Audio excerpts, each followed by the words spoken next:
If you like what you're seeing and hearing, please consider subscribing to the podcast. You can go to either Apple iTunes, the Google Play Store, Spotify, or Amazon Music in the podcast section.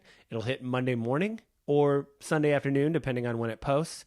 And the video will hit on YouTube and Spotify Monday.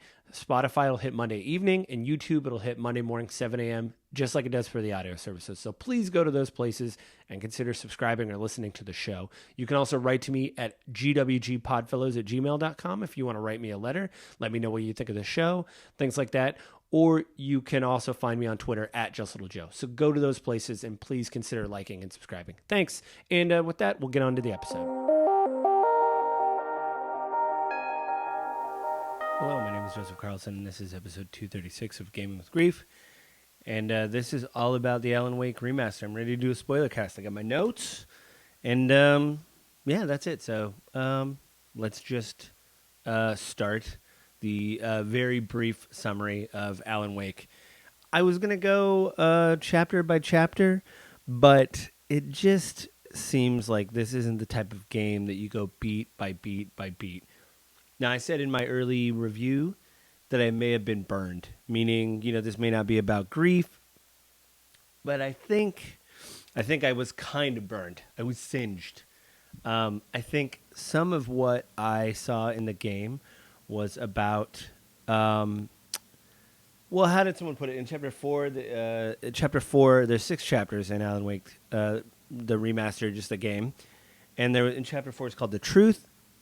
There's a doctor that comes help you, or says that you had a psychotic break. You had a psychotic break from reality, and all these things that are happening to you are made up. Your wife isn't really dead.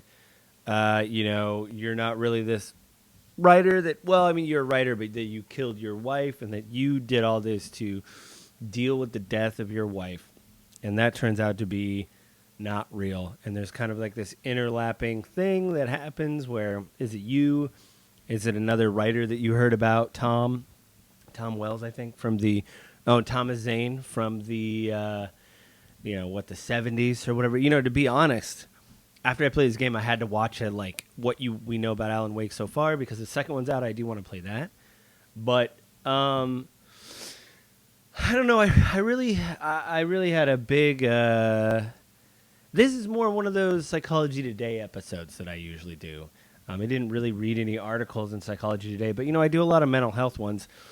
And this whole podcast, I'm on episode 236, and I talk about games that deal with death, grief, dying, stuff like that. And last night, after I finished the game, I was like scrolling through, or it was in the morning, but I think it was last night I was scrolling through Twitter. I was writing my notes up. I probably shouldn't scroll through Twitter. It's a bad place.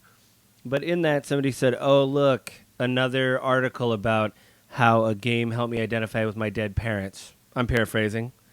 But that's the gist. They called out a specific game. And then when you click into, it was a thread, so I clicked into the thread. It was basically somebody saying, I've had to be the editor and clean up a lot of these in my day. A lot of people have written to me with these ideas, and it made me slightly sad. I think it's because you think, you're unique and everything, and, you're not possibly going to do what somebody else has done. I guess I have. And I guess in a weird way, it loops back into Alan Wake, There's a lot of talk about it being poorly written. What is art? It has the power to come alive. All this kind of stuff. And the second one, I guess that's more explored. In fact, in the Control DLC, which I was going to play, but I didn't, there's a whole chapter in the DLC in Control devoted to finding Alan Wake again and finding out what's going on. But I like this idea of somebody kind of being stuck. Is what I'm doing good? Is what I'm doing bad? Am I spinning my wheels? Is any of this helpful? That's kind of like the big thing I had this morning. Plus, again, I had to take a step away, but I had to take a step back to current events. So obviously that is what it is. I'm reading a book by Amira Haas right now. And I just thought to myself, you just have a low moment where you think, what's the point? To be honest, every one of my videos doesn't really have that many views. This isn't a complaint. But, I'm terrible at promoting myself. I'm terrible at promoting my work. the thing with Alan Wake that I liked was this idea of what does all this mean, and like what is this for? He may have had a psychotic break from reality, but going on the journey, I think everything that he experienced would have made me crazy too. I think they nailed parts of the Northwest in the game. Being from the Northwest, I'm actually, you kind of have a little bit of a more discerning eye when it comes to like scenery. They got the foliage right. I think the mountains needed just a little bit more snow on the caps. I think that was the Cascades. They don't really say where it is. It's just a mountainous region. So that is what it is. But yeah, I kept thinking about all this stuff as I was like finishing the game. What is the point of all this? It's not like I want to be a millionaire doing these videos, but you want people to comment and interact. And I think the biggest video I had was 20 views. That was a big one, 27 views. But then if you look at the analytics, people watch like 4 minutes in. So apparently I'm not really saying anything that is extraordinary or different, or it's not eye-catching to people. I understand maybe my editing style is kind of amateurish, but all this was reflected while I was beating Alan Wake of like, what's the point? Don't worry, I don't want to finish the pod. I want to make it better. I know we're coming up on a new year. A lot of people ignore New Year's, and they say that it's pretty useless to celebrate a new year. But I think it is a good time to reflect, to ask ourselves what we can do better, what we can improve. But, I actually want to keep playing Alan Wake. I like this idea of somebody kind of being, because it is kind of brought up in that game that somebody's being trapped in their work and they can't escape it. Everybody knows who Alan Wake is when he shows up to Bright Falls in the game. They have, especially the waitress at the diner, the Bright Diner, Alice, and she, she's his number one fan, and there's cardboard cutouts of him, at the bookstore. All of his books are on display. You read all of his writing, and you realize that it's kind of overwrought and overdone. And in my first impressions, I really like that, and I still do. And I mentioned it then, but I really thought about it at the end. It really does remind me of the Secret World. I really like that game. I think it's unique. You can play it for free right now. It's called Secret World Legends. They kind of like revamped it. It is an MMO, but I've always played it as a single-player game because the narrative is so kind of distinct.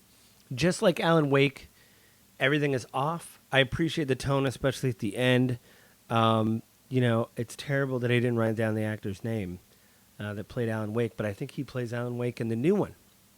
And so I want to see where that goes. And again, I don't know if it was a crisis. I just had a moment where I was thinking like, yeah, man, you're doing all this to like save your wife and,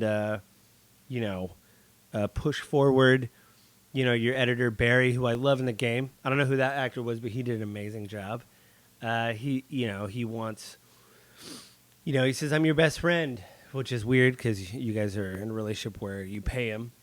But, he does work. Anyway, so I just had this big moment while I was finishing up of like, yep, I know this feeling. What am I doing this for? What is it worth? I mean, at least in this, he has a way to save his wife. It's alluded to, though, that he saves her and she's kind of alone, which is weird. And then apparently there was an ending that I didn't get because, again, I watched, like, what did I miss?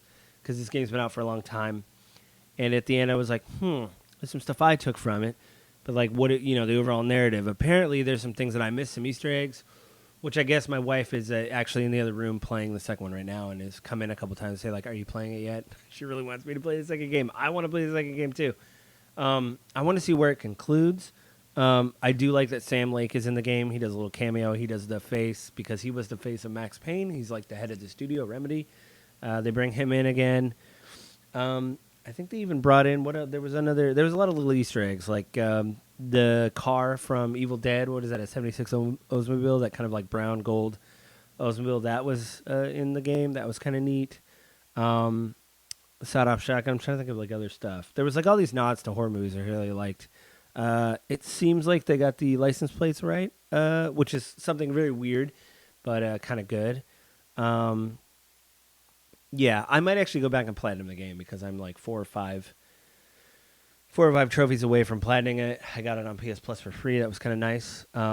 So, yeah, I mean, God, some days you just have moments where you like reflect a little bit more.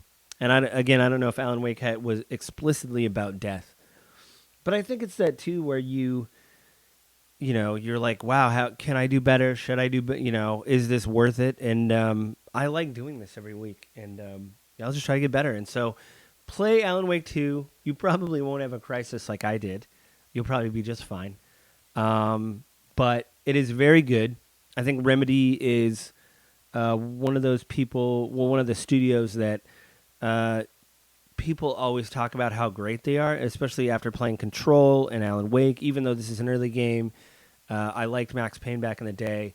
But I think they're secretly a very, not even secretly anymore, just a really good studio. And I hope I'm going to play Alan Wake 2 right after this, after I get done editing this, that, Alan Wake 2 really allows people to, I hope that it's one of those things where I hope they also get some kind of success out of the game. That this isn't, that it wins awards. Maybe because it seems like other games like get a little bit of hype from the Remedy community and then maybe fail to sell. I think Control, the NPD, whatever it's called now, the sales data. I don't think Control was on the sales data for the month that it was like the top 20. It wasn't in the month for when it came out, and that made me kind of sad because I think Control is a really good game. So have a good week. I'll try to have a good week. I don't know if this has really been a spoiler cast, more of a theory craft thing of the. Anyway, I enjoyed Alan Wake. If you want to have a good kind of cerebral time with a game that's slightly off on purpose, it's doing a lot of stuff that other games, even the first game, like the one I'm playing, is very good. So, play that. Find any way you can. I think it's on sale now. There's a lot of Black Friday things. And I think with that, I will leave everybody. Have a good week, and I will talk to you guys again next week.